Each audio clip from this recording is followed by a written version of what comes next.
오늘 본문 24절에 보니까 천국은 제밭에 좋은 씨를 뿌린 사람과 같다 했습니다. 천국에 대한 말씀인데요. 천국의 어떤 부분을 설명하는지 본문에 나오는 이 사람, 자기 밭에 좋은 씨를 뿌린 이 사람의 행동과 말을 주의 깊게 관찰하면 말씀하고자 하시는 천국이 어떤 곳인지를 알 수 있습니다.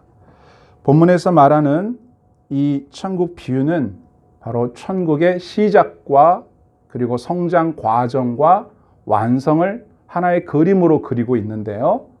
지난주 겨자씨 비유와 마찬가지로 씨를 뿌리고 씨가 자라고 또 씨가 열매를 맺는 그 그림을 통해서 천국이 어떤 모습인지를 빗대어 설명하려는 예수님의 뜻이 담겨 있습니다. 그래서 성경을 잘 보시면 먼저 이 내용이 비유로 되어 있다는 사실을 생각할 때 예수님께서 이 비유를 친히 해설해 놓으신 부분이 뒤에 나옵니다. 37절부터 보시면 제자들이 예수님에게 이 비유를 설명해 달라고 부탁드렸더니 예수님이 친절하게도 설명해 놓으셨어요. 37절 보세요. 대답하여 이르시되 좋은 씨를 뿌리는 이는 인자요. 먼저 좋은 씨를 뿌리는 이 사람은 인자라 함은 우리 예수님을 지칭하는 것인 거 다 아시죠? 자, 두 번째, 밭은 세상이요. 하나님이 세상을 이처럼 사랑하사 할 때 그 세상을 말합니다. 그러니까 하나님이 사랑하셔서 독생자를 보내신 이 세상을 밭으로 비유했습니다. 그 다음, 좋은 씨는 천국의 아들들이요. 좋은 씨를 뿌렸다라는 말은 다른 말로 하면 하나님의 자녀들, 하나님의 백성들을 이 세상 가운데 보내셨다. 그런 뜻이죠. 바로 우리 신자들을 의미하는 겁니다. 그 다음, 가라지는 악한 자의 아들들이요. 성경에서 악한 자라고 표현하는 것은 바로 원수 마귀를 말하는 거죠. 그래서 그 뒤에 39절에 가라지를 뿌린 원수는 마귀요 그랬습니다. 가라지는 악한 자의 아들들, 우리 신자들과 반대되는 마귀를 따르는 마귀의 자식들이라고 표현하면 좋겠습니다. 그 다음 추수 때는 세상 끝이요. 우리가 흔히 세상 끝은 언제를 말합니까? 예수님 재림하시는 날을 말하죠. 세상 끝은 세상이 추수 때는 세상 끝이요. 그 다음 추수꾼은 누굽니까? 천사들이라고 했습니다.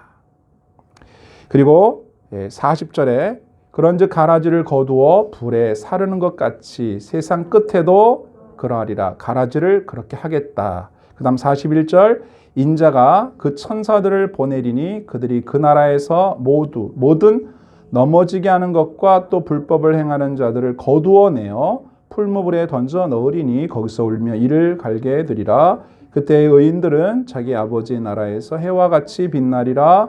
귀 있는 자는 들으라. 아멘. 이렇게 되어 있습니다. 그러면 이 본문을 통해서 예수님이 말씀하시려고 하는 천국은 어떤 것인지를 조금 더 자세히 설명을 해보겠습니다. 예수님이 이 땅에 오심으로 하나님의 나라가 시작되었죠. 하나님의 나라가 겨자씨처럼 작게 다른 사람들이 잘 눈치 못 챌 정도로 조그맣게 시작됐지만 무럭무럭 성장하고 있습니다. 씨가 자라서 열매를 맺으려면 시간이 필요하죠. 갑자기 쑥 크는 게 아닙니다.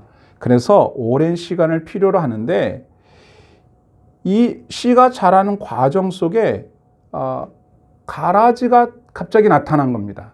그래서 이 가라지를 보고 당황해하는 종들, 당황해하는 하나님의 백성들이 이 문제를 어떻게 바라봐야 하는지, 이 부분을 어떻게 인내해야 하는지를 말씀하시는 겁니다. 즉 조급해하지 말고 이상하게 여기지 말고 인내하며 기다려라. 언제를 기다리라는 겁니까? 추수의 때를 기다려라. 이렇게 말씀하는 거죠. 그래서 시작과 과정은 이러합니다. 그런데 완성은 어떻게 되는가? 밀과 가라지가 함께 자라서 추수 때가 되면 밀과 가라지는 반드시 구별되어서 가라지는 심판되고 알곡은 곳간안에 하나님의 나라에 들어가게 된다라고 하는 것을 말씀하시는 거죠. 그러니까 우리가 여기에서 가라지가 뭔지를 우선 좀 알고 또 가라지를 어떻게 봐야 하는지, 가라지에 대해서 어떻게 대처해야 되는지를 본문에서 배우면 우리가 천국의 이 자라는 과정 속에 있는 성도들이 어떻게 완성 때까지, 추수 때까지 신앙생활을 할 수 있는지를 배우게 되는 거죠. 자, 그럼 가라지가 뭔지를 설명해 볼게요. 첫 번째, 가라지는 알곡들 사이에 숨어서 함께 자라고 있는 방해자들이다. 그래서 가라지를 그냥 이렇게 사전에서 찾아보면 가라지는 밀알보다 작고 밀들 사이에 숨어서 함께 기생한다 이렇게 돼 있어요. 그래서 심지어는 밀의 뿌리에 가라지 뿌리가 이렇게 엉키는 경우가 있다고 해요. 그리고 이 가라지는 다 자랄 때까지 이 어린 모습은 비교해서 잘 구별이 안 된답니다. 그래서 가라지는 잠복성, 위장성이 있습니다. 자기를 감추고 숨어 있는 거죠. 그리고 이 가라지는 밀과 달리 만약에 가라지를 밀로 알고 먹었다가는 설사 경련이 일어나다가 죽을 수도 있습니다. 그래서 해독이 있습니다. 가라지의 특징은 잠복성, 위장성, 해독성이 있어요. 그러니까 이 가라지라고 하는 것은 나쁜 거죠. 알곡들 사이에 있어서는 안 될 존재입니다. 왜 이것이 그런가? 어디서 생겼는가? 분명히 하나님께서는 하나님이 기뻐하시는 사람들을 하나님의 나라에 두셨는데 거기에 왜 가라지가 있는가? 그래서 종들이 이상하여 주인에게 물었더니 주인 대답은 뭐라고 해요? 원수가 몰래 와서 뿌렸구나. 이렇게 얘기하신단 말이에요. 그러니까 하나님의 나라 안에 하나님의 백성들인 알곡만 있는 게 아니라 원수가 뿌린 가라지가 함께 섞여 있다는 거죠.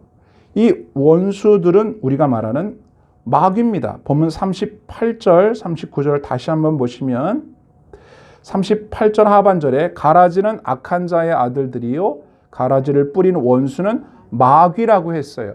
그러니까 마귀가 하나님 나라 안에 가라지를 뿌려놨다는 거예요. 목적은 뭘까요? 방해하려고 하는 겁니다. 하나님 나라의 성장을 방해하고 하나님 나라 백성들에게 해를 끼치기 위해서 이렇게 했다라고 하는 것이죠. 두 번째, 이 가라지는 정체가 마귀의 자식입니다. 여러분, 우리가 하나님의 자녀라고 말하는 것처럼 마귀의 자녀가 있어요. 마귀의 자녀가 되는 길은 마귀에게 순종하면 마귀의 자녀가 돼요. 영접하는 자, 곧 그 이름 믿는 자들에게는 하나님의 자녀가 되는 권세를 주시지만 예수 그리스도를 영접하지 않고 마귀를 따라가면 마귀의 자식이 되는 거예요. 겉모습은 우리와 똑같은 사람이에요. 겉모습은 밀과 똑같은 모습이지만 그 존재 속성은 마귀의 자식이라고요. 달라요. 가라지와 알곡은 비슷할 뿐이지 본질 자체가 다릅니다. 그래서 요한복음 8장 39절에 예수님께서 바리새인들에게 하시는 말씀인데요. 함께 볼게요. 대답하여 이르되 우리 아버지는 아브라함이라 하니 예수께서 이르시되 너희가 아브라함의 자손이면 아브라함이 행한 일을 할 것이거늘 지금 하나님께 들은 진리를 너희에게 말한 사람인 나를 죽이려 하는도다. 아브라함은 이렇게 하지 아니하였느니라. 너희는 너희 아비가 행한 일들을 하는도다. 너희는 너희 아비 마귀에게서 났으니 너희 아비의 욕심대로 너희도 행하고자 하느니라. 아멘. 바리새인들은 누구보다 종교성이 강하고 하나님을 잘 섬긴다라고 자처한 사람들이지만 예수님은 그들을 알아보았습니다. 그들은 마귀의 자식들이었어요. 심지어는 예수님과 함께 다녔던 제자 중에도 마귀의 자식이 있었어요. 요한복음 6장 70절 예수께서 대답하시되 내가 너희 12를 택하지 아니하였느냐? 그러나 너희 중에 한 사람은 마귀니라 하시니 이 말씀은 가롯 시몬의 아들 유다를 가리키심이라. 그는 12 중에 하나로 예수를 팔자라라. 아멘. 유다는 예수님의 제자들과 함께 섞여 있었지만 그는 본질이 마귀의 자식이고 마귀였다 그 말이에요. 세 번째, 가라지는 어떤 존재인가? 가라지는 우리와 같은 모습을 가지고 있지만 우리와 함께 공존할 수밖에 없는 자들이다. 언제까지? 추수 때까지. 이게 이제 숙제인데요. 그래서 제자들이 이렇게 나쁜 마귀 자식이고 이렇게 잠복성이 있고 이렇게 위장성이 있고 해악성이 있는 가라지라면 발견 즉시 뽑아버리면 되지 않습니까? 우리가 당장 뽑아버릴까요? 라고 말씀드렸더니 예수님 뭐라고 하세요? 그냥 놔둬라 그러십니다. 그러니까 가라지는 어떤 존재냐? 우리와 함께 가야 할 존재예요. 그런데 본질적으로 우리와 다르기 때문에 언제 헤어져요? 추수 때 완전히 헤어져요. 그러니까 함께 있다고 해서 꼭 함께 가는 존재는 아니에요. 이걸 뒤집으면 꼭 함께 가지 못할 존재라고 해서 함께 있지 말란 법은 없다는 얘기죠. 공존입니다. 저와 여러분들의 삶 속에 모든 사람들이 항상 여러분의 마음에 드는 사람만 있으란 법은 없어요. 모든 사람이 함께 섞여 있는 것을 이상하게 여기지 마세요. 우리의 사회 속에 하나님이 다스리시는 나라인데도 불구하고 어떻게 악인이 존재하고 어떻게 나쁜 일을 행하는 사람들이 저렇게 버젓이 돌아다니고 있을까? 그걸 이상하게 여기지 말고 공존한다고 하시더니 정말로 그렇구나. 그렇게 여기시고 여러분들은 경계하시기만 하면 되는 거예요. 그래서 제자들이 이 종들이 뽑자고 하니까 예수님이 내비두라고 하시잖아요. 왜 내비두라고 할까요? 그건 첫째, 그들은 우리들에게 위협적인 존재가 못 됩니다. 여러분에게 위협적인 존재인 것처럼 보일 수는 있으나 여러분들을 해하지 못해요. 왜일까요? 하나님께서 모두 통제하고 계십니다. 하나님께서 저와 여러분들을 보호하고 계시기 때문에 가라지가 우리와 섞여 있다 하더라도 우리를 해하지 못해요. 그래서 안 뽑아도 된다는 거예요. 놔두라는 거예요. 여러분, 사실은 정체가 드러난 가라지를 내버려 두지 못하는 것은 우리의 마음속에 약간의 두려움이 있기 때문이에요. 저 녀석들 때문에 우리가 해를 당하면 어떡하지? 여러분, 이 세상 나라는 그래요. 그래서 여러분, 농사를 지으시는 분들은 뭐 알지만 우리가 잘 모르지만 그래도 들은 얘기가 있잖아요. 논농사 질 때 분명히 벼만 모를 놓았는데 거기에 피가 자라잖아요. 그 잡초가. 그 피를 뽑지 않고는 농부가 마음이 안 놓여요. 뽑아버려야 돼요. 뽑죠. 일거리 중에 큰 일거리입니다. 그 밭농사 지을 때도 이렇게 심은 채소들이 자라는데 그 사이사이에 잡초들이 자라잖아요. 그럼 어떻게 돼요? 뽑아야 됩니다. 김을 매준다고 하죠. 세상 나라는 그렇게 안 하면 그 피나 잡초들이 위해를 가하기 때문에 반드시 해줘야 돼요. 그게 농부들에게 매우 고통스러운 일이죠. 그리고 이 사회에도 악한 자들이 발견되면 다 체포에다가 따로 이렇게 해야 됩니다. 그걸 같이 섞어놓으면 안 돼요. 그런데 하나님의 나라는 다르다 이거예요. 왜 다르냐? 이 세상 나라는 사람들이 악인들을 통제할 수가 없어요. 다스릴 수가 없어요. 다 빠져나가요. 그리고 악한 자들이 더 많은 권세를 가지고 있거나 능력을 가지고 있다고 여겨지기 때문에 오히려 선한 사람들이 더 피해를 많이 봐요. 이 세상 나라예요. 그런데 하나님 나라는 어떠냐? 안 그렇다는 거예요. 내버려둬도 된다는 거예요. 왜 그럴까요? 하나님이 완전히 통제하고 계세요. 절대 하나님의 백성을 가라지들이 악한 마귀의 자식들이 해할 수가 없어요. 그렇기 때문에 우리가 하나님의 곡식이고 하나님의 알곡인 이상 안심해도 된다는 거예요. 그래서 냅두라는 거예요. 괜찮다. 나도 알고 있다. 괜찮다. 내비둬라. 이것이 우리에게 큰 은혜가 되는 줄 믿습니다. 신자들은요, 악한 자들에 의해서 해함을 당하지 않습니다. 우리가 이 믿음을 가져야 돼요. 그래서 냅두라는 거예요. 여러분, 이게 제자들은 마음이 불안하고 종들은 마음이 불안해서 이거 빨리 뽑아버려야 되는 거 아니야? 이거 빨리 해치워야 되는 거 아니야? 그런데 그렇게 하지 말아야 될 이유가 또 하나 있습니다. 그게 뭔가 가라지 뽑다가 알곡을 다치게 할 수가 있어요. 여러분, 농약 뿌리다가 잡초만 죽어야 되는데 곡식도 죽고요. 잘못하면 사람도 잘못될 수 있어요. 그 옛날 베트남 전쟁 때 이 고엽제라는 약품을 뿌려가지고 식물들을 좀 이렇게 제거하려고 했었다가 뭐 군인들도 엄청난 피해를 보잖아요. 그런 거예요. 그렇기 때문에 뽑아버리면 좋겠지만 그걸 뽑아버려서는 안 되는 이유가 알곡들을 다치게 할 수가 있기 때문에 냅두라는 거예요. 그냥 성급하게 그러지 말라는 거죠. 여러분, 예수님의 제자 중에 가룟 유다가 있었던 걸 예수님이 아셨지만 냅두잖아요. 끝까지. 내버려 두니까 자기가 알아서 떨어져 나갔어요. 만약에 가룟 유다를 먼저 뽑으려고 하셨다면 예수님은 얼마든지 그렇게 해도 되지만 제자들이 그걸 알고 가룟 유다를 어떻게 하려고 했다면 다른 알곡들도 다쳤을 거예요. 그래서 냅두라고 하시는 거죠. 오늘 보면 29절에 예수님이 이렇게 말씀하신 걸 잊지 마십시오. 주인이 이르되 가만두라, 내비두라, 가라지를 뽑다가 곡식까지 뽑을까 염려하노라. 우리가 이런 우를 범할 가능성이 높아요. 우리의 마음속에 좀 아닌 것 같다 싶은 사람이 있으면 우리가 판단해가지고 자꾸 이렇게 내치려고 하는 경우가 많은데 굳이 그러지 않아도 위해를 받지 않으니까 걱정하지 말고 알곡들은 우리의 길을 그냥 가면 돼요. 굳이 그러려고 안 해도 돼요. 고린도전서 4장 5절을 한번 읽어보면요. 함께요. 그러므로 때가 이르기 전에 곧 주께서 오시기까지 아무것도 판단하지 말라. 그가 어둠에 감추인 것들을 드러내고 마음의 뜻을 나타내시리니 그때에 각 사람에게 하나님으로부터 칭찬이 있으리라. 아멘. 기다리라는 거예요. 기다리라고. 참아요. 조금만 참으면 됩니다. 세 번째 이유가 있는데 가라지를 뽑을 때 가라지 뽑는 사람이 따로 있어요. 뽑는 전문가가 따로 있습니다. 오늘 본문 말씀 30절에 보세요.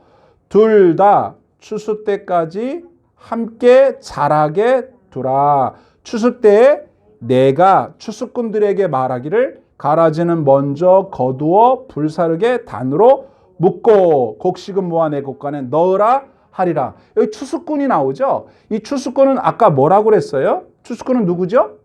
천사입니다. 예, 아까 읽었죠? 추수꾼은 천사들이에요. 그러니까 천사들은 하나님의 명령을 받아서 누가 알곡인지 누가 가라지인지 잘 아는 전문가이기 때문에 골라낼 수 있지만 우리 사람은 그걸 정확히 몰라요. 그래서 알곡도 뽑아버릴 수가 있고 괜히 실수할 수 있어요. 내버려 두란 말이에요. 천사들이 전문가죠. 여러분, 이 땅에도 전문가가 있잖아요. 예? 이 땅에서도 무슨 문제 있으면 우리가 신고도 하고 고발도 하지 우리가 직접 법을 집행하지는 않잖아요. 우리가 화가 난다고 해서 불이 삭혀지지 않는다고 해서 우리 손으로 원수 갚았다간 큰일 나는 거죠. 법을 집행하는 전문가가 따로 있는 것처럼 하나님 나라 밭에도 가라지와 알곡을 분별해내는 전문가는 따로 있으니까 우리는 그냥 가만히 있으면 돼요. 위해받지 않아요. 하나님의 곡식들은 안전합니다. 하나님이 다 통제하고 계세요.